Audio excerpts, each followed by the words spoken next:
بسم اللہ الرحمن الرحیم۔ السلام علیکم، میں عامر خان۔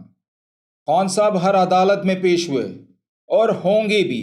وہ قانون اور آئین کا احترام کرتے ہیں، پر نون لیگ کے لفافی صحافی پٹواری پریس کانفرنس میں عجیب حرکتیں کرتے دکھائی دیں گے۔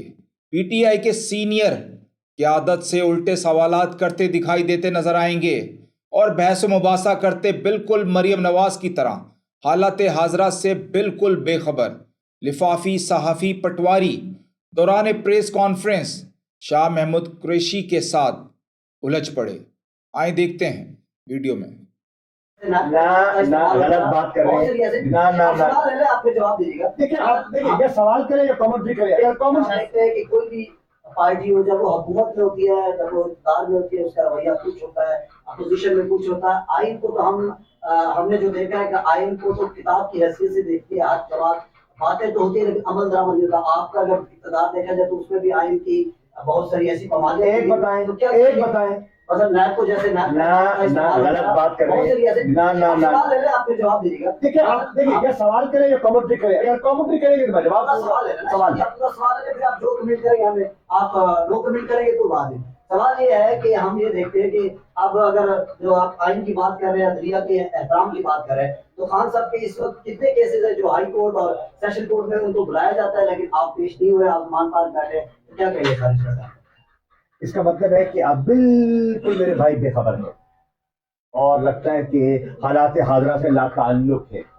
عمران خان صاحب ہر عدالت میں پیش ہوئے ہیں اور ہوں گے۔ ہم عدالتوں کا احترام کرتے ہیں۔ ہماری جدوجہد کے اندر رول آف لا ایک بنیادی اس کا نقطہ ہے۔ عدالت میں جانے سے کبھی انکار نہیں کیا۔ سیکیورٹی کنسرنز تھی، ان کا ذکر کیا اور کہا کہ سیکیورٹی کنسرنز آپ ہماری ایڈریس کر دیں، ہم حاضر ہیں۔ یہ بھی کہا کہ نئی ٹیکنالوجی آپ کے پاس دستیاب ہے، ویڈیو لنک کے ذریعے آپ حاضر لگوا سکتے ہیں، بیان قلم بند کر سکتے ہیں۔ عدالت کا احترام کل بھی کیا، آج بھی کریں گے انشاءاللہ۔ تو اگر آپ کا یہ تاثر ہے تو میں سب احترام کہتا ہوں، یہ تاثر حقائق پر مبنی نہیں ہے۔ حکومت کا پروپیگنڈا ضرور ہے لیکن یقیناً آپ جیسے دانشور حکومت کی جال میں نہیں آئیں گے۔ سوال یہ ہے کہ اس وقت لگ رہا ہے کہ ملک جو ہے بند گلی میں داخل ہو چکا ہے اور تمام ہم جتنے بھی میڈیا ٹاکس دیکھ رہے ہیں سپریم کورٹ کے بحث وہ یہ دھمکی دے رہے ہیں بحث، اگر یہ فیصلہ ہوا تو اس پر عمل درآمد نہیں ہوگا۔ نواز شریف کے نام یہ ہوتے کون ہیں یہ دھمکی دینے والے؟ ایسی صورتحال میں جب آپ رابطہ کر رہے ہیں تو اقدامات کیا ہے؟ اگر یہ اقدامات ان کے پاس پاور بھی ہے، حکومت بھی ہے اور وہ نیوٹرل والے کہہ رہے ہیں کہ ہم نیوٹرل ہیں، تو آئین پہ تو سارے خاموش ہیں۔ بات یہ ہے کہ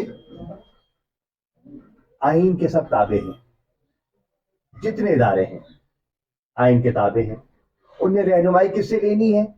الیکشن کمیشن نے رہنمائی کس سے لینی ہے؟ آئین۔ ہماری افواج میں کس کے تابع کام کرنا ہے؟ آئین۔ مقننہ نے اپنا کام کیسے ریگولیٹ کرنا ہے؟ آئین۔ بنیادی چیز آئین ہے، ٹھیک؟ آئین نے راستہ بتایا ہے اور اس میں کوئی ابہام نہیں ہے۔ اس سے کوئی ہٹے گا تو وہ آئین شکنی کرے گا، جو آئین شکنی کرے گا وہ آرٹیکل 6 کے زمرے میں آئے گا۔ یہ حقائق ہیں۔ بند گلی میں جانے کی ضرورت ہی نہیں ہے۔ آئین نے تو بند گلی دی، آئین نے تو واضح راستہ دیا ہے۔ یہ تو خود اپنے لیے دروازے بند کر رہے ہیں۔ آئین نے کوئی بند گلی نہیں ہے، آئین میں واضح راستہ موجود ہے، کاش اس پر چلے۔ جی ہاں، رانا ثناء اللہ پر کتنے کیسز بنے؟ کیا رانا صاحب عدالت میں حاضر ہوئے؟ نہیں۔ نواز شریف پر تو جرم عائد ہو گیا، ملک سے ہی بھاگ گئے۔ عمران خان بھاگا نہیں۔ کوئی ایک مقدمہ، کوئی ایک کیس عمران خان پر جینون نہیں۔ سیکیورٹی خدشات بھی ہائی الرٹس تھے، خود بھی انجرڈ تھے خان صاحب، پھر بھی مقدمات فیس کر رہے ہیں۔ سب کے سب جھوٹے مقدمات خان صاحب پر تھوپے گئے ہیں۔ اس کے باوجود عدالت جاتے ہیں، عدالت کا احترام کرتے ہیں۔